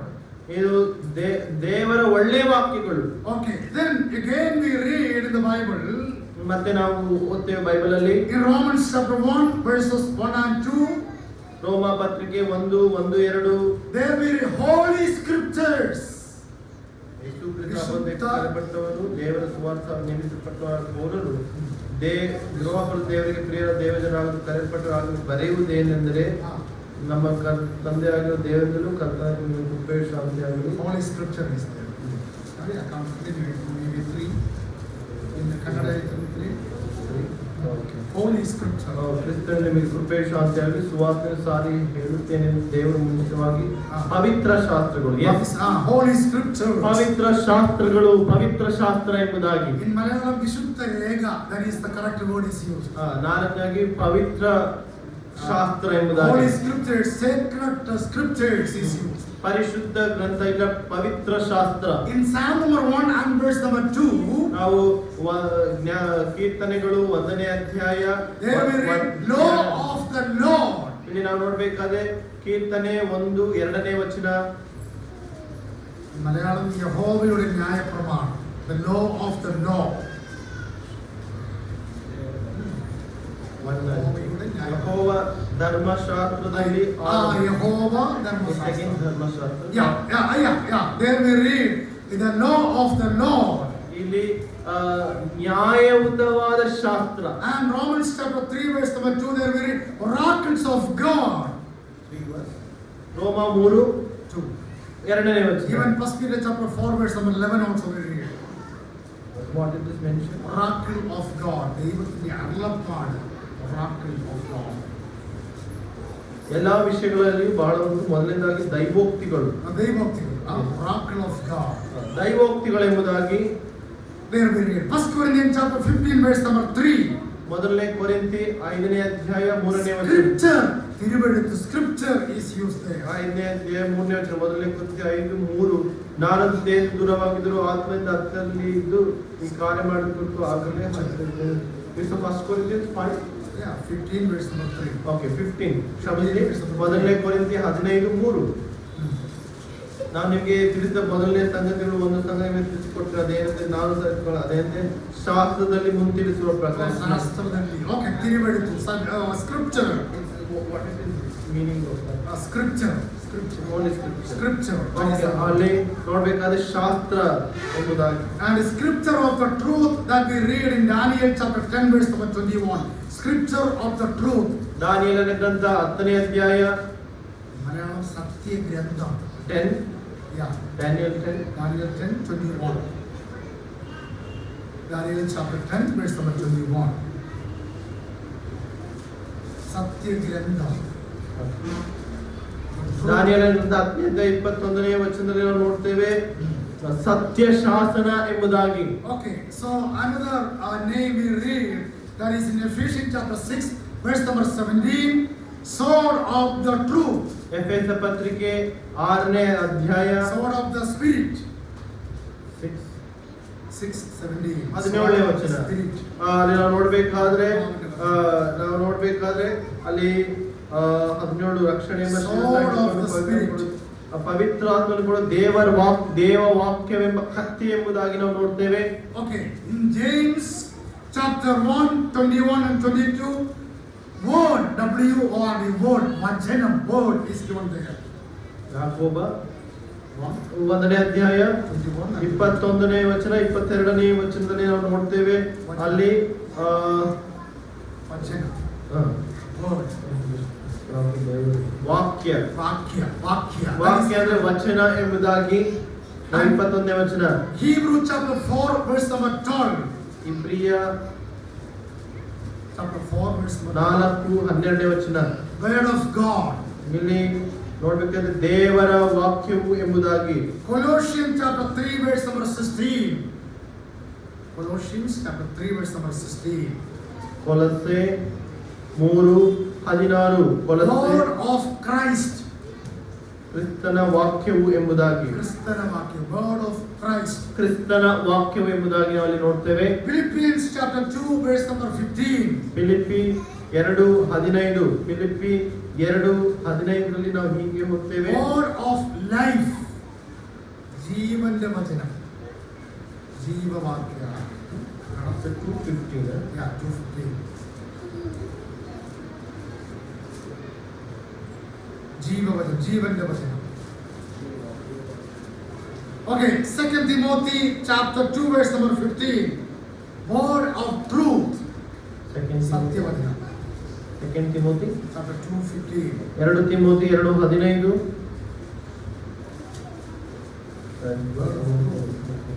ಸತ್ಯವಾಕ್ಯ ಎಂಬುದಾಗಿ ನಾವು ನೋಡಿದ್ವಿ. Isaiah 34 verse number 16. book of the Lord. Yeshaya chapter 34 verse 34ನೇ ಅಧ್ಯಾಯ 16ನೇ ವಚನ. ಏಷಾಯ 34:16ನೇ ವಚನ. So that is the name is given book of the Jehovah or book of the law. ಯೆಹೋವನ ಶಾಸ್ತ್ರ ಎಂಬುದಾಗಿ ಅಲ್ಲಿ ನೋಡ್ತೇವೆ. See, I have named around 16 names about the name of the Bible. ಇಲ್ಲಿ 16 ಹೆಸರುಗಳನ್ನು ನಾವು ದೇವರ ವಾಕ್ಯಕ್ಕೆ ಕೊಡಲ್ಪಟ್ಟಂತ ಹೆಸರುಗಳನ್ನು ನಾವು ನೋಡ್ತಾ ಇದ್ದೇವೆ. And when we come to Psalm number 119, 119ನೇ ಕೀರ್ತನೆಗೆ ನಾವು ಬರಬೇಕಾದ್ರೆ and there we could see many names are given for the word of God. ಅಲ್ಲಿ ಅನೇಕ ಹೆಸರುಗಳು ಅಲ್ಲಿ ದೇವರ ವಾಕ್ಯಕ್ಕೆ ಕೊಡಲ್ಪಟ್ಟಿದೆ. So what I am trying to say is, ನಾನು ಏನು ಹೇಳ ಬಯಸುತ್ತೇನೆ ಎಂಬುದಾಗಿ the name itself is the unique name of the word of God. ಈ ಪುಸ್ತಕಕ್ಕೆ ಕೊಡಲ್ಪಟ್ಟಂತ ಹೆಸರು ಅದು ವಿಭಿನ್ನವಾಗಿದೆ, ಪ್ರತ್ಯೇಕವಾಗಿದೆ. The process of spiritual life, spiritual growth is, ನಮ್ಮ ಆ ಆತ್ಮೀಯ ಬೆಳವಣಿಗೆಯ ವಿಧಾನವನ್ನು ನಾವು ಗಮನಿಸಬೇಕಾದ್ರೆ that is the word of God. ಅದಕ್ಕೆ ದೇವರ ವಾಕ್ಯವಿದೆ. The word of God is a unique word of God. ಆ ದೇವರ ವಾಕ್ಯವೇ ಅದು ವಿಭಿನ್ನವಾಗಿದೆ. Number 1, the names of the word of God is unique. ಆ ದೇವರ ವಾಕ್ಯಕ್ಕೆ ಕೊಡಲ್ಪಟ್ಟ ಹೆಸರುಗಳೇ ಅದು ಪ್ರತ್ಯೇಕವಾಗಿದೆ. There are different names are given for the word of God. ಅದಕ್ಕೆ ವಿಧವಾದಂತ ಹೆಸರುಗಳು ದೇವರ ವಾಕ್ಯಕ್ಕೆ ಕೊಡಲ್ಪಟ್ಟಂತಾಗಿದೆ. What a great privilege for us to understand, read the word of God. ಎಂಥ ಒಂದು ದೊಡ್ಡ ಅವಕಾಶ, ಭಾಗ್ಯ ದೇವರು ನಮಗೆ ಕೊಟ್ಟಿದ್ದಾನೆ ಈ ವಾಕ್ಯಗಳನ್ನು ಓದಲಿಕ್ಕೆ. And the second things I want to talk about, ಎರಡನೇ ವಿಷಯ ನಿಮಗೆ ಏನು ತಿಳಿದಿದೆ? the origin of the Bible is unique. ಈ ಸತ್ಯವೇದದ ಒಂದು ಮೂಲವೇ ಅದು ವಿಭಿನ್ನವಾಗಿದೆ, ಅದು ಪ್ರತ್ಯೇಕವಾಗಿದೆ. The names of the Bible is unique. ಈ ದೇವರ ವಾಕ್ಯಕ್ಕೆ ಕೊಡಲ್ಪಟ್ಟಂತ ಹೆಸರುಗಳೇ ಅದು ಪ್ರತ್ಯೇಕ. And the origin of the Bible is unique. ಇದರ ಮೂಲವೇ ಅದು ಪ್ರತ್ಯೇಕ, ಅದು ವಿಭಿನ್ನವಾಗಿದೆ. We don't see such kind of origin of the book any other places. ಈ ಪುಸ್ತಕಕ್ಕೆ ಇರುವಂತ ಮೂಲ ಎಲ್ಲಿಯೂ ನಾವು ನೋಡ್ಲಿಕ್ಕೆ ಎಲ್ಲಿಯೂ ಕಾಣಲಿಕ್ಕೆ ತಿಳ್ಕೊಳ್ಳಕ್ಕೆ ಸಾಧ್ಯವಿಲ್ಲ. The origin of the Bible is so unique because it claims that this is the word of God. ಈ ಸತ್ಯವೇದಕ್ಕೆ ಇರುವಂತ ಮೂಲ ಅದು ಏನು ಹೇಳುತ್ತೆ ಅಂದ್ರೆ ಇದು ಪ್ರತ್ಯೇಕವಾಗಿದೆ ಎಂಬುದಾಗಿ ತಿಳಿಸುವಂತದ್ದಾಗಿದೆ. Around 3,800 times we read that the Lord, the God is speaking. ನಾವು 3,800 ಸಾರ್ತಿ ನಮ್ಮ ಕರ್ತನಾದ ದೇವರು ಮಾತಾಡುತ್ತಿದ್ದಾನೆ ಎಂಬುದಾಗಿ ನಾವು ದೇವರ ವಾಕ್ಯದಲ್ಲಿ ನಾವು ನೋಡ್ತೇವೆ. And many places both in Old Testament and New Testament we see that it is literally came from God. It originated from God. ಈ ಸತ್ಯವೇದದ ಮೂಲ ಯಾವುದಂದ್ರೆ ಅದು ಪರಲೋಕದಲ್ಲಿರುವಂತ ದೇವರು ತಾನೇ ಇದಕ್ಕೆ ಮೂಲನು ಆಧಾರನು ಆಗಿದ್ದಾನೆ ಎಂಬುದಾಗಿ. The Bible itself claims that this is originated from God. ಈ ಸತ್ಯವೇದವು ತಾನೇ ಹೇಳುತ್ತೆ ಇದು ದೇವರಿಂದ ಕೊಡಲ್ಪಟ್ಟದ್ದಾಗಿದೆ ಎಂಬುದಾಗಿ. And now when we read and study the word of God we can understand that it is not written by any people. ಈ ಸತ್ಯವೇದವನ್ನು ನಾವು ಓದಿದಾಗ ನಾವು ತಿಳ್ಕೊಳ್ತೇವೆ ಇದು ಯಾವ ಮನುಷ್ಯನಿಂದ ಪ್ರೇರಿತವಾಗಿ ಬರೆಯಲ್ಪಟ್ಟಂತ ಗ್ರಂಥವಲ್ಲ.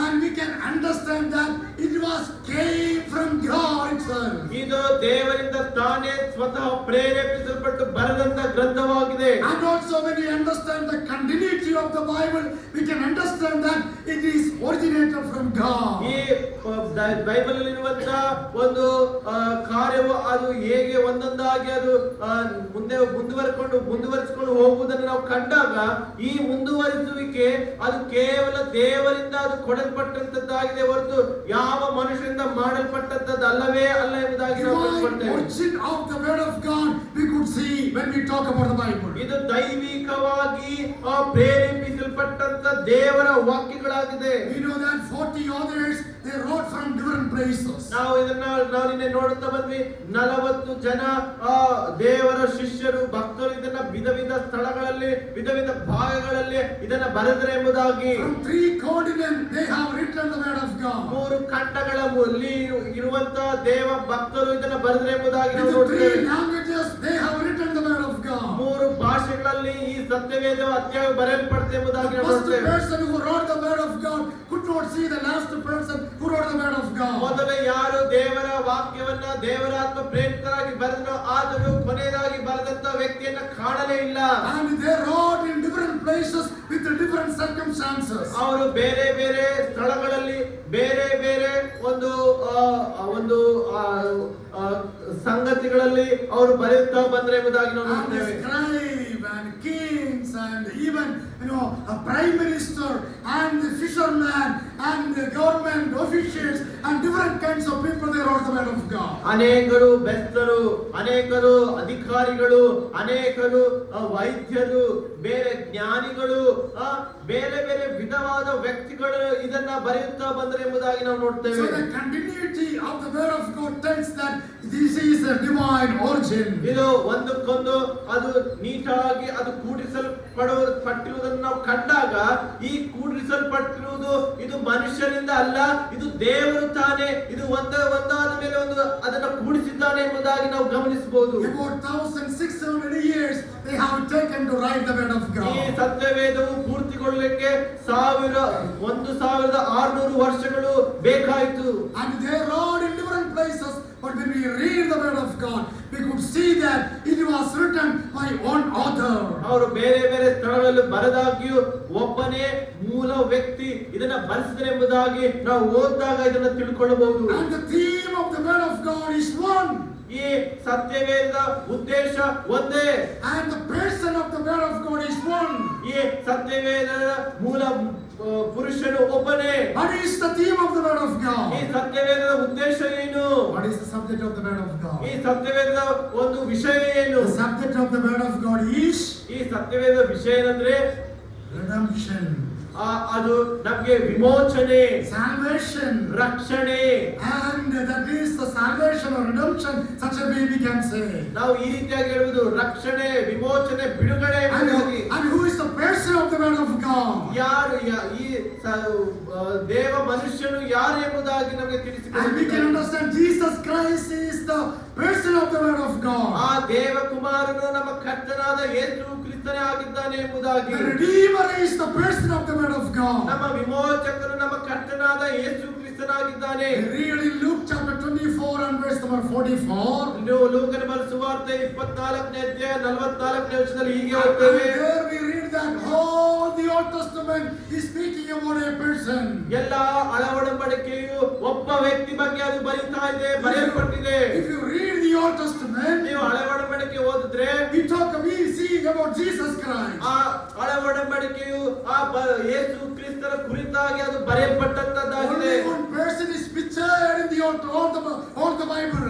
ಈ ಒಡಂಬಡಿಕೆಯಲ್ಲಿ ಯೇಸು ಕ್ರಿಸ್ತನ ಒಂದು ಚಿತ್ರಣವನ್ನು ನಾವು ನೋಡುವಂತವರಾಗಿದ್ದೇವೆ. Only Jesus Christ is the picture. ಆ ಚಿತ್ರಣ ನಮ್ಮ ಕರ್ತನಾದ ಯೇಸು ಕ್ರಿಸ್ತನದೇ So ಆಗಿದೆ. the subject of the Bible is redemption. ಈ ಸತ್ಯವೇದದ ಮುಖ್ಯ ತಾತ್ಪರ್ಯ ಉದ್ದೇಶ ಏನಂದ್ರೆ ವಿಮೋಚನೆ, ಬಿಡುಗಡೆಯನ್ನು And ಕೊಡುವಂತದ್ದು. the person of the Bible is Lord Jesus Christ as a redeemer. ಈ ಸತ್ಯವೇದದ ಮೂಲ ವ್ಯಕ್ತಿ, ಒಬ್ಬನೇ ವ್ಯಕ್ತಿ, ಆತನೇ ನಮ್ಮ ಕರ್ತನಾದ ಯೇಸು ಕ್ರಿಸ್ತನಾಗಿದ್ದಾನೆ. What I am trying to say is the divine origin of the word of God. ಈ ಸತ್ಯವೇದದ ಮೂಲ ಯಾವುದು ಎಂಬುದಾಗಿ ನಾನು ನಿಮಗೆ ತಿಳಿಸ್ತಾ ಬಂದಿದ್ದೇನೆ. Names of the Bible is unique. ಈ ಸತ್ಯವೇದಕ್ಕೆ ಕೊಡಲ್ಪಟ್ಟಂತ ಹೆಸರುಗಳೇ ಅದು ಪ್ರತ್ಯೇಕ, ವಿಭಿನ್ನ, The ವಿಶೇಷವಾಗಿದೆ. divine origin of the word of God is unique. ಈ ಸತ್ಯವೇದದ ಮೂಲವೇ ಅದು ವಿಭಿನ್ನವಾಗಿದೆ, ವಿಚಿತ್ರವಾಗಿದೆ, And also when ಪ್ರತ್ಯೇಕವಾಗಿದೆ. we talk about the revelation of God, ಈ ಸತ್ಯವೇದವು ದೇವರ ಪ್ರಕಟಣೆ ಉದ್ದೇಶವನ್ನು ನಮಗೆ ತಿಳಿಸುವಂತದ್ದಾಗಿದೆ. this is the divine revelation of God. ಇದು ದೇವರ ಪ್ರಕಟಣೆಯಾಗಿದೆ. And when we understand the divine revelation, ನಾವು ಯಾವಾಗ ದೇವರ ಉದ್ದೇಶ ಪ್ರಕಟಣೆ ತಿಳ್ಕೊಳ್ತೇವೋ, and He revealed everything what He wants to us. ನಾವು ಇದನ್ನ ಯಾವಾಗ ತಿಳ್ಕೊಳ್ತೇವೋ ಆತನ ಮನಸ್ಸು ನಮಗೆ ಚೆನ್ನಾಗಿ ಗೊತ್ತಾಗುವಂತದ್ದಾಗಿದೆ. This is the word of God. ಇದೇ ಆ ಸತ್ಯವೇದವಾಗಿದೆ. This is the revelation of God. ಇದು ದೇವರ ಸತ್ಯವೇದವು ಆತನ ಪ್ರಕಟಣೆ ಆಗಿದೆ. This is not our word. ಇದು ನನ್ನ ಮಾತುಗಳಲ್ಲ, This is not human ಇದು word. ಮನುಷ್ಯನ ಮಾತಲ್ಲ. This word came from God. ಈ ವಾಕ್ಯವು, ಈ ಮಾತುಗಳು ಪರಲೋಕದಿಂದ ಇಳಿದು ಬಂದಂತ ಮಾತುಗಳಾಗಿದೆ. What God wants to reveal to us, it is given in the word of God. ದೇವರು ತನ್ನ ಮನಸ್ಸಿನಲ್ಲಿ ಏನು ನಮಗೆ ತಿಳಿಸಬೇಕಂತಿದ್ದಾನೋ ಅದು ಇಲ್ಲಿ ಬರೆಯಲ್ಪಟ್ಟಿದೆ, ತಿಳಿಸಲ್ಪಟ್ಟಿದೆ, ಪ್ರಕಟಿಸಲ್ಪಟ್ಟಿದೆ. When we talk about the revelation, ನಾವು ಈ ಪ್ರಕಟಣೆ ಬಗ್ಗೆ ನಾವು ಮಾತಾಡ್ಕೊಳ್ಬೇಕಾದ್ರೆ there are two kinds of revelation. ಇಲ್ಲಿ ಎರಡು ರೀತಿಯ ಪ್ರಕಟಣೆಗಳನ್ನು ನಾವು And ನೋಡ್ತೇವೆ. the number one, the first revelation is ಮೊದಲನೇ ಪ್ರಕಟಣೆ ಏನಂದ್ರೆ that God has revealed generally. ದೇವರು ತನ್ನನ್ನ ಸಾಮಾನ್ಯವಾಗಿ ಆತನು ತನ್ನನ್ನು ಪ್ರಕಟಿಸಿಕೊಂಡಿದ್ದಾನೆ. And today people say that there is no God. ಈಗ ಈ ಕಾಲಗಳಲ್ಲಿ ಜನರು ಹೇಳ್ತಾರೆ ದೇವರೇ ಇಲ್ಲ ಎಂಬುದಾಗಿ. But God has revealed generally to us. ದೇವರು ಸಾಮಾನ್ಯವಾಗಿ ತನ್ನನ್ನ ಪ್ರಕಟಿಸಿಕೊಂಡಿದ್ದಾನೆ. Nobody can reject the existence of God. ಯಾರು ದೇವರು ಇರುವಿಕೆಯನ್ನ ತಳ್ಳಿ ಹಾಕುವುದಕ್ಕೆ ಸಾಧ್ಯವೇ ಇಲ್ಲ. Because God has revealed to us generally. ದೇವರು ನಮ್ಮನ್ನ ಸಾಮಾನ್ಯವಾಗಿ ತನ್ನನ್ನ ಪ್ರಕಟಿಸಿಕೊಂಡಿದ್ದಾನೆ. How God is generally revealed? ಹೇಗೆ ತನ್ನನ್ನು ಸಾಮಾನ್ಯವಾಗಿ ಎಲ್ಲರಿಗೆ ಪ್ರಕಟಿಸಿಕೊಂಡಿದ್ದಾನೆ. Through nature, God has revealed to ಈ us. ಸೃಷ್ಟಿಯ ಮುಖಾಂತರ ದೇವರು ತನ್ನನ್ನು ತಾನು When ಪ್ರಕಟಿಸಿಕೊಂಡಿದ್ದಾನೆ. you see the nature, when you see the things of this world, and through that God is revealed to us. ಈ ಸೃಷ್ಟಿ, ಈ ಗಾಳಿ, ಈ ಎಲ್ಲ ಒಂದು ಸೃಷ್ಟಿಯನ್ನು ನೋಡಬೇಕಾದ್ರೆ ದೇವರು ಇದ್ದಾನೆ ಎಂಬುದಾಗಿ ದೇವರು ತನ್ನನ್ನು ತಾನು ಪ್ರಕಟಿಸಿಕೊಳ್ಳುವಂತವನಾಗಿದ್ದಾನೆ. Let's read Psalm number 90. ಕೀರ್ತನೆ ಗ್ರಂಥ 19ನೇ ಅಧ್ಯಾಯನ ಓದಿಕೊಳ್ಳೋಣ. And verses 1 to 6. 1ರಿಂದ 6ನೇ ವಚನವರೆಗೂ ನಾವು ಓದಿಕೊಳ್ಳೋಣ. And there we understand that God generally revealed through the nature. ಇಲ್ಲಿ ನಾವು ನೋಡ್ತಾ ಇದ್ದೇವೆ ದೇವರು ಸೃಷ್ಟಿಯ ಮುಖಾಂತರ ತನ್ನನ್ನ ತಾನು ಪ್ರಕಟಿಸಿಕೊಂಡಿದ್ದಾನೆ ಎಂಬುದಾಗಿ. ಆಕಾಶವು ದೇವರ ಪ್ರಭಾವವನ್ನ ಪ್ರಚುರಪಡಿಸುತ್ತದೆ, ಗಗನವು ಆತನ ಕೈ ಕೆಲಸವನ್ನು ತಿಳಿಸುತ್ತದೆ. ದಿನವು ದಿನಕ್ಕೆ ಪ್ರಕಟಿಸುತ್ತಿರುವುದು, ರಾತ್ರಿಯು ರಾತ್ರಿಗೆ ಅರುಹುತ್ತಿರುವುದು. ಶಬ್ದವಿಲ್ಲ, ಮಾತಿಲ್ಲ, ಅವುಗಳ ಸ್ವರ ಕೇಳಿಸುವುದಿಲ್ಲ. ಆದರೂ ಅವುಗಳ ಪ್ರಭುತ್ವವು ಭೂಮಿಯಲ್ಲೆಲ್ಲ ಪ್ರಸರಿಸಿದೆ. ಅವುಗಳ ನುಡಿಗಳು ಲೋಕದ ಕಟ್ಟ ಕಡೆಯವರೆಗೂ ವ್ಯಾಪಿಸುತ್ತಿರುತ್ತದೆ. Okay, there we read that God has revealed to us through the nature. ದೇವರು ತನ್ನನ್ನ ಈ ಸೃಷ್ಟಿಯ ಮುಖಾಂತರ ಈ ಸರ್ವಲೋಕಕ್ಕೆ ಎಲ್ಲಾ ಜನರಿಗೆ ಪ್ರಕಟಿಸಿಕೊಂಡಿದ್ದಾನೆ. ದೇವರು ಇದ್ದಾನೆ When ಎಂಬುದಾಗಿ. you look into the heavens, ನಾವು ಪರಲೋಕವನ್ನ ಆಕಾಶವನ್ನ ನೋಡಬೇಕಾದ್ರೆ, when you look into the stars, ನಾವು ಆ ನಕ್ಷತ್ರಗಳನ್ನ ಕಂಡಾಗ, when you look into the moon and sun, ಈ ಸೂರ್ಯ ಚಂದ್ರ ನಕ್ಷತ್ರಗಳನ್ನ ನಾವು ಕಂಡಾಗ, when we look at the things of this world, ಈ ಲೋಕದಲ್ಲಿರುವಂತಹ ಸಕಲ ಸೃಷ್ಟಿಯನ್ನ ನಾವು ನೋಡಬೇಕಾದ್ರೆ, we see the revelation of God. ಇಲ್ಲಿ ದೇವರ ಪ್ರಕಟಣೆಯಲ್ಲಿ ನಾವು ಅಲ್ಲಿ ನೋಡ್ತಾ ಇದ್ದೇವೆ. Nobody can reject the existence of God. ಯಾರು ದೇವರ ಇರುವಿಕೆಯನ್ನ ಇಲ್ಲ ಎಂಬುದಾಗಿ ಹೇಳಲಿಕ್ಕೆ ಸಾಧ್ಯವೇ ಇಲ್ಲ. The nature God has revealed. ಈ ಸೃಷ್ಟಿಯ ಮುಖಾಂತರ ದೇವರು ಹೇಳ್ತಿದ್ದಾನೆ, ನಾನು ಇದ್ದೇನೆ ಎಂಬುದಾಗಿ ಪ್ರಕಟಿಸಿಕೊಳ್ತಾ ಇದ್ದಾನೆ. Not only through the nature, ಕೇವಲ ಈ ಪ್ರಕೃತಿಯಿಂದ ಮಾತ್ರವೇ ಅಲ್ಲ, but through the providence that God has given to us. Through that God is revealed. ದೇವರ ಒದಗಿಸುವ ಮುಖಾಂತರ ತನ್ನನ್ನು ತಾನು ಪ್ರಕಟಿಸಿಕೊಂಡಿದ್ದಾನೆ. We read in Matthew chapter 5 verse number 45. 5 ಮತ್ತಾಯ ಸುವಾರ್ತೆ 5ನೇ ಅಧ್ಯಾಯ 45ನೇ ವಚನ. ಮತ್ತಿ 5 ಅಧ್ಯಾಯ 40 पर 5 का वचन. We don't have time to read there. With that God is giving sun to all the people, rain to all the people, and all the provisions are given by God. ದೇವರ ಒದಗಿಸುವಿಕೆ ಏನಾಗಿದೆ ಎಂಬುದಾಗಿ ನೋಡಬೇಕಾದ್ರೆ, ಕೆಟ್ಟವರ ಮೇಲೆಯೂ ಒಳ್ಳೆಯವರ ಮೇಲೆಯೂ ತನ್ನ ಸೂರ್ಯ ಮೂಡುವಂತೆ ಮಾಡುತ್ತಾನೆ. ನೀತಿವಂತರ ಮೇಲೆಯೂ ಅನೀತಿವಂತರ ಮೇಲೆಯೂ ಮಳೆಯನ್ನು ಸುರಿಸುತ್ತಾನೆ. ಹೀಗೆ ದೇವರು ತನ್ನ ಇರಿಸುವಿಕೆಯನ್ನ ತನ್ನ ಒಂದು ಕೊಡುಗೆಗಳ ಮುಖಾಂತರ, ತನ್ನ ಒಂದು ಒದಗಿಸುವಿಕೆ ಮುಖಾಂತರ ತನ್ನ ಇರುವಿಕೆಯನ್ನು ನಮಗೆ ಪ್ರಕಟಿಸಿಕೊಡ್ತಾ ಇದ್ದಾನೆ. Nature God is revealing to us. ಮೊದಲನೇದಾಗಿ ಈ ಸೃಷ್ಟಿಯ ಮುಖಾಂತರ ದೇವರು ತನ್ನನ್ನು ತಾನು ಪ್ರಕಟಿಸಿಕೊಳ್ತಾ ಇದ್ದಾನೆ. And second one, through the providence God is revealing to us. ಎರಡನೇದಾಗಿ ತನ್ನ ಒದಗಿಸುವ ಮುಖಾಂತರ ದೇವರು ತನ್ನನ್ನು ಪ್ರಕಟಿಸಿಕೊಳ್ತಾ And ಇದ್ದಾನೆ. third, generally through our conscience God is revealing to us. ಮೂರನೇದಾಗಿ ನಮಗಿರುವಂತ ಒಂದು ಪರಿಜ್ಞಾನ, ಮನಸ್ಸಾಕ್ಷಿ ಮುಖಾಂತರ ದೇವರು ತನ್ನನ್ನು ತಾನು ಪ್ರಕಟಿಸಿಕೊಳ್ತಾ ಇದ್ದಾನೆ. See, now through our manasashi, through our conscience, God is revealing to us. ನಮ್ಮ ಮನಸ್ಸಾಕ್ಷಿ ಮುಖಾಂತರ ದೇವರು ತನ್ನನ್ನು ತಾನು ಪ್ರಕಟಿಸಿಕೊಳ್ತಾನೆ. Nobody can say that there is no God. ಯಾರು ಈ ಲೋಕದಲ್ಲಿ ದೇವರು ಇಲ್ಲ ಎಂಬುದಾಗಿ ಹೇಳೋದಕ್ಕೆ ಸಾಧ್ಯವೇ ಇಲ್ಲ.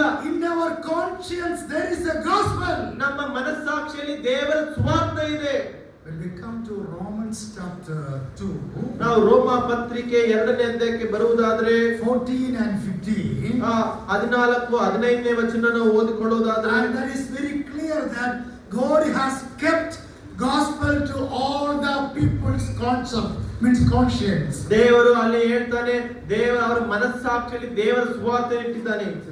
Yeah, chapter 2 verses 14. ರೋಮ ಪತ್ರಿಕೆ 2 14-15.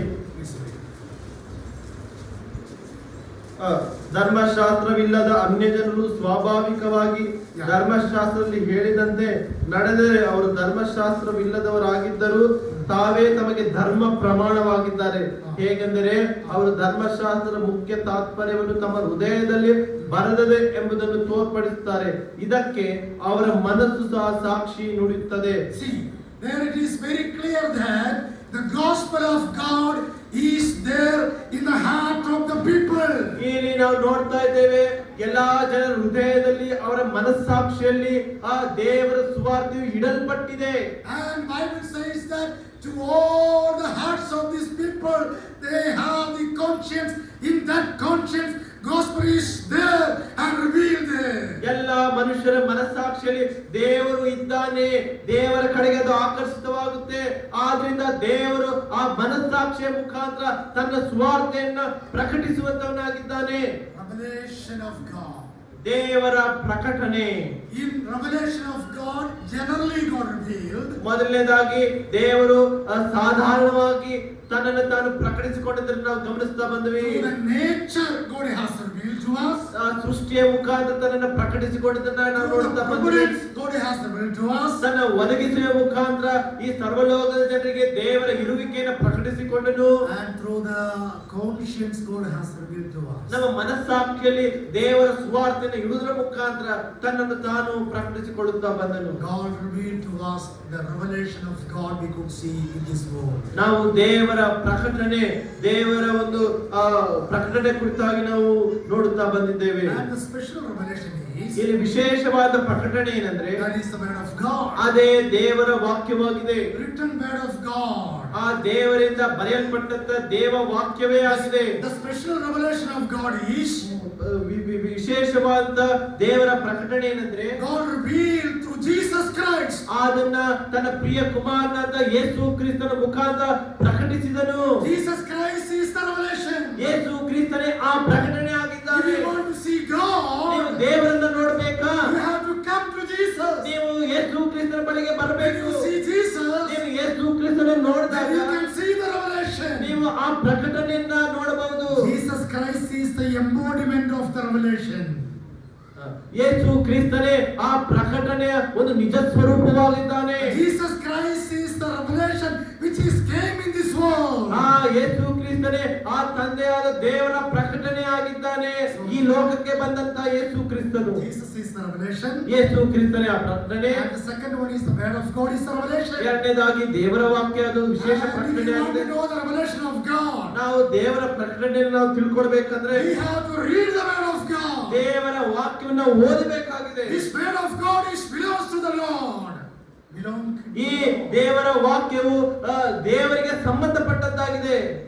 So we have to be very careful of taking the word of God. ನಾವು ತುಂಬಾ ಜಾಗರೂಕರಾಗಿ ದೇವರ ವಾಕ್ಯವನ್ನು ಓದಬೇಕಾಗಿದೆ. Many people they take the word of God and speak and preach according to their own way.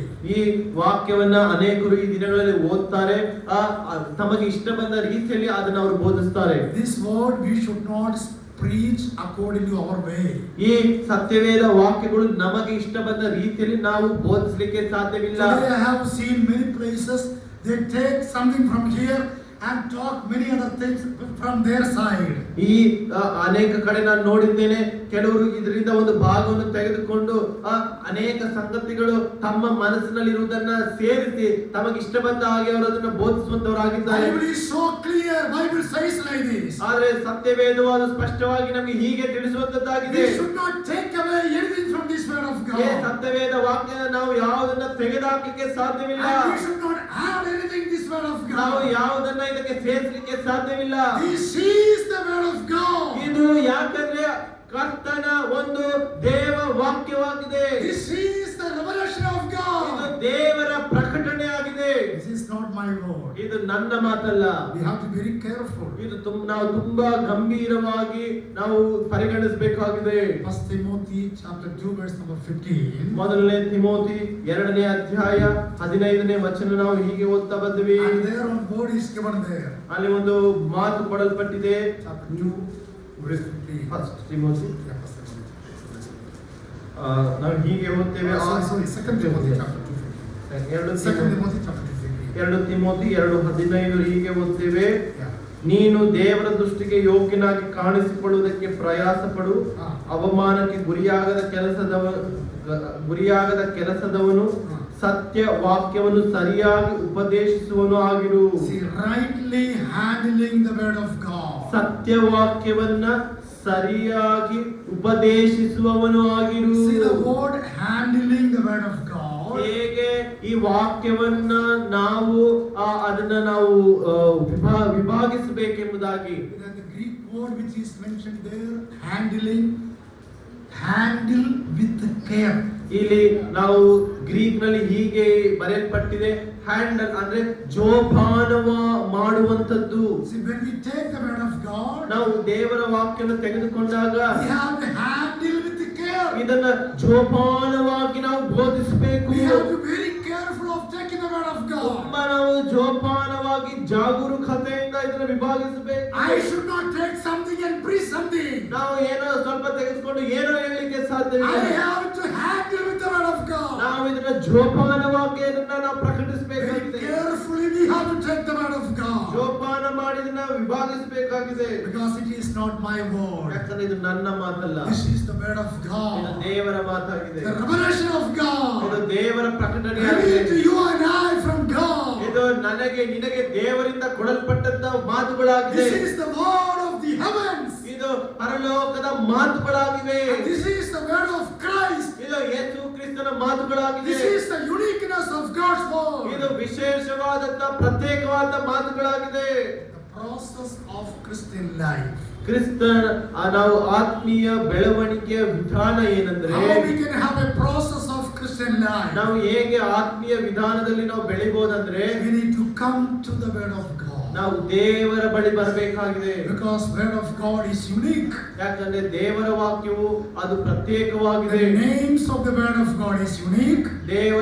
ದೇವರ ವಾಕ್ಯ ಕೊಡಲ್ಪಟ್ಟಂತ ಹೆಸರುಗಳು ವಿಭಿನ್ನವಾಗಿದೆ. The divine origin is unique. ಅದರ ಒಂದು ಮೂಲ ಅದು ವಿಶೇಷವಾಗಿದೆ. The revelation of the word of God is unique. ದೇವರ ಪ್ರಕಟಣೆಯು ಅದು ವಿಶೇಷವಾಗಿದೆ. And also it is the inspired word of God. ಇದು ದೇವರಿಂದ ಪ್ರೇರಿಸಲ್ಪಟ್ಟಂತ ವಾಕ್ಯಗಳಾಗಿವೆ. And the inspiration of the word of ಇದು God. ದೇವರಿಂದ ಪ್ರೇರೇಪಣೆ ಕೊಟ್ಟಂತ ಮಾತುಗಳಾಗಿದೆ. Through the Holy Spirit of God, God used the people to write. ಈ ದೇವರು ತಾನೇ ತನ್ನ ಆತ್ಮದ ಮುಖಾಂತರ ವ್ಯಕ್ತಿಗಳೊಟ್ಟಿಗೆ ಪ್ರೇರೇಪಣೆಯನ್ನು ಕೊಟ್ಟು ಬರೆಸಿದಂತ ಮಾತುಗಳಿದಾಗಿದೆ. And then the time is up. ನಾವು ನಮ್ಮ ಸಮಯ ಮುಗಿತಾ ಬಂತು. But one thing I want to insist you there. ಈ ದಿನ ಒಂದು ಮಾತು ನಾನು ನಿಮಗೆ ತಿಳಿಯಬಯಸುತ್ತೇನೆ.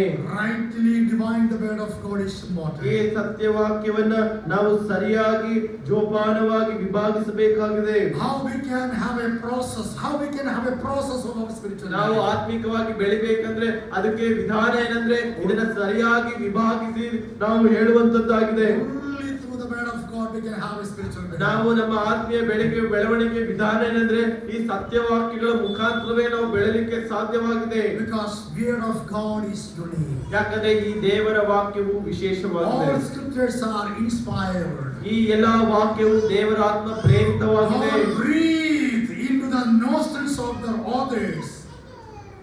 God breathed. ದೇವರು God surrendered the authors of the writers of the Bible. ದೇವರು ತನ್ನ ಮಾತುಗಳನ್ನ ತನ್ನ ಭಕ್ತರ ಹೃದಯಗಳಲ್ಲಿ ಆತನು ಊದಿದನು ಎಂಬುದಾಗಿ ಪ್ರೇರೇಪಿಸಿದನು ಎಂಬುದಾಗಿ ನಾವು ನೋಡ್ತೇವೆ. All the 66 books are breathed by God. ಎಲ್ಲ 66 ಪುಸ್ತಕಗಳು ದೇವರಿಂದ ಅದು ಕೊಡಲ್ಪಟ್ಟದ್ದು, ಅದು ಏನು ಊದಲ್ಪಟ್ಟದ್ದು ಆಗಿದೆ, ಜೀವ ವಾಕ್ಯವಾಗಿದೆ. Some people they believe that part of the Bible is word of God. ಜನರು ಹೇಳ್ತಾರೆ ಕೆಲವು ಭಾಗಗಳು ಮಾತ್ರ ಸತ್ಯವೇದ ವಾಕ್ಯವಾಗಿದೆ, ದೇವರ ವಾಕ್ಯವಾಗಿದೆ Some ಎಂಬುದಾಗಿ. people they believe that only what Jesus said is word of God. ಕೆಲವರು ಹೇಳ್ತಾರೆ ಯೇಸು ಕ್ರಿಸ್ತನು ಹೇಳಿದಂತ ಮಾತುಗಳು ಮಾತ್ರವೇ ಸತ್ಯವೇದ ವಾಕ್ಯಗಳು, ದೇವ And some people ವಾಕ್ಯವಾಗಿದೆ. they believe that some of the history in the Bible is not word of God. ಅವ್ರು ಹೇಳ್ತಾರೆ ಈ ಚರಿತ್ರೆಯು ದೇವರ ವಾಕ್ಯವಲ್ಲ ಎಂಬುದಾಗಿ But ಹೇಳ್ತಾರೆ. Bible say all scripture. ದೇವರ ವಾಕ್ಯ ಹೇಳುತ್ತೆ ಈ ಎಲ್ಲಾ ಸಂಪೂರ್ಣ ವಾಕ್ಯಗಳು ದೇವರು ತಾನೇ ತನ್ನ ಜೀವ ವಾಯು ಊದಿ ಅಂದ್ರೆ ದೇವರಾತ್ಮ ಪ್ರೇರಿತವಾಗಿ ಕೊಟ್ಟಂತ ವಾಕ್ಯಗಳೆಂಬುದಾಗಿ ತಿಳಿಸ್ತಾನೆ. This is the word of God. ಇದೇ ಆ ಸತ್ಯವೇದ ವಾಕ್ಯವಾಗಿದೆ. If you take this word of ನಾವು God, ಈ ವಾಕ್ಯವನ್ನು ತೆಗೆದುಕೊಳ್ಳುವುದಾದ್ರೆ this word of God will take you up. ಈ ದೇವ ವಾಕ್ಯವು ನಮ್ಮನ್ನ ಅದು ಮೇಲಕ್ಕೆ ತರುವಂತದ್ದಾಗಿದೆ. If you live with the word of God, ನಾವು ಈ ವಾಕ್ಯದ ಮುಖಾಂತರ ಜೀವಿಸಿದ್ರೆ this word of God will give you life in our lives. ಈ ಸತ್ಯವೇದ ವಾಕ್ಯವು ನಮಗೆ ಜೀವವನ್ನ ನಮ್ಮ ಜೀವಿತದಲ್ಲಿ This ತುಂಬಿಸುವಂತದ್ದಾಗಿದೆ. is the only book can give us spiritual growth. ಈ ಒಂದೇ ಒಂದು ಪುಸ್ತಕವು ಮಾತ್ರ ನಮ್ಮನ್ನ ಆತ್ಮಿಕವಾಗಿ ಬೆಳೆಸಲಿಕ್ಕೆ ಸಾಧ್ಯವಾಗಿದೆ. This afternoon, I want to tell you that let this word of God may speak to our hearts and make ours up to a growth, spiritual growth. ನಾವು ಈ ಮಧ್ಯಾಹ್ನ ವೇಳೆಯಲ್ಲಿ ನಾನು ಒಂದು ವಿಷಯ ನಿಮಗೆ ಹೇಳ ಬಯಸ್ತೇನೆ. ಈ ಸತ್ಯವೇದ ವಾಕ್ಯವು ಬಿಟ್ರೆ ಇನ್ನು ಯಾವುದು ನಮ್ಮನ್ನ ಆತ್ಮಿಕವಾಗಿ ಬೆಳೆಸಲಿಕ್ಕೆ ಸಾಧ್ಯವೇ ಇಲ್ಲ ಎಂಬುದಾಗಿ ನಾನು ಖಂಡಿತವಾಗಿ ನಾನು ಹೇಳುವಂತವನಾಗಿದ್ದೇನೆ. The process of spiritual growth is ನಮ್ಮ ಆತ್ಮೀಯ ಬೆಳವಣಿಗೆಯ ವಿಧಾನ ಏನಂದ್ರೆ ಈ ಸತ್ಯವೇದ ಮಾತ್ರವೇ. This is unique book. ಇದು ಪ್ರತ್ಯೇಕವಾದಂತಹ ವಿಶೇಷ ಪುಸ್ತಕ. Keep this book in your hearts. ಈ ಸತ್ಯವೇದವನ್ನ ನಮ್ಮ ಹೃದಯಗಳಲ್ಲಿ ನಾವು ಇಟ್ಟುಕೊಳ್ಳೋಣ. Take this book. ಈ ಸತ್ಯವೇದ ಪುಸ್ತಕಗಳನ್ನು ತೆಗೆದುಕೊಡ್ರಿ. Live for this book. ಈ ಸತ್ಯವೇದ ಪುಸ್ತಕಕ್ಕಾಗಿ ಜೀವಿಸ್ರಿ. Carefully divide this book. ಇದನ್ನ ಜೋಪಾನವಾಗಿ ಸರಿಯಾಗಿ ಅದನ್ನು ಉಪದೇಶಿಸ್ರಿ. Handle with the book. ಇದನ್ನ ಜೋಪಾನ ಮಾಡ್ರಿ. Teach from this book. ಈ ಪುಸ್ತಕದಿಂದ ಬೋಧಿಸ್ರಿ. Preach from this book. ಈ ಪುಸ್ತಕದಿಂದ ನೀವು ಪಾಠಗಳನ್ನು ಹೇಳ್ರಿ. Meditate upon this book. ಈ ಪುಸ್ತಕದ ಮೇಲೆ ಧ್ಯಾನ ಮಾಡ್ರಿ. Read upon this book. ಈ ಪುಸ್ತಕನ ಓದುತ್ತಾ ಇರ್ರಿ. Then you can have a spiritual growth. ಆಗ ಮಾತ್ರವೇ ಬೆಳವಣಿಗೆ, ಆತ್ಮಿಕ When ಬೆಳವಣಿಗೆ. you do all these things with a prayerful attitude, ಈ ಎಲ್ಲ ವಿಷಯಗಳನ್ನ ನಾವು ಪ್ರಾರ್ಥನಾ ಪೂರ್ವಕವಾಗಿ ಮಾಡಿದ್ರೆ we can have a spiritual growth. ನಮ್ಮ ಜೀವಿತದಲ್ಲಿ ಆತ್ಮೀಯ ಬೆಳವಣಿಗೆ ಕಾಣಲಿಕ್ಕೆ May the ಸಾಧ್ಯ. precious and gracious Lord help us to take this book and leave this book for the glory of God. ಈ ನಮ್ಮ ಕರ್ತನು ಪರಲೋಕದ ದೇವರು ತಾನೇ ನಮ್ಮನ್ನ ಆತನ ಆತ್ಮಿಕ ಬೆಳವಣಿಗೆಗಾಗಿ ನಮ್ಮನ್ನು ಈ ಸತ್ಯವೇದ ವಾಕ್ಯಗಳಿಂದ ಬೆಳೆಸಲಿ. Thank you. God bless you. ಎಲ್ಲರಿಗೂ ವಂದನೆಗಳು. ದೇವರು ನಿಮ್ಮನ್ನ ಆಶೀರ್ವದಿಸಲಿ.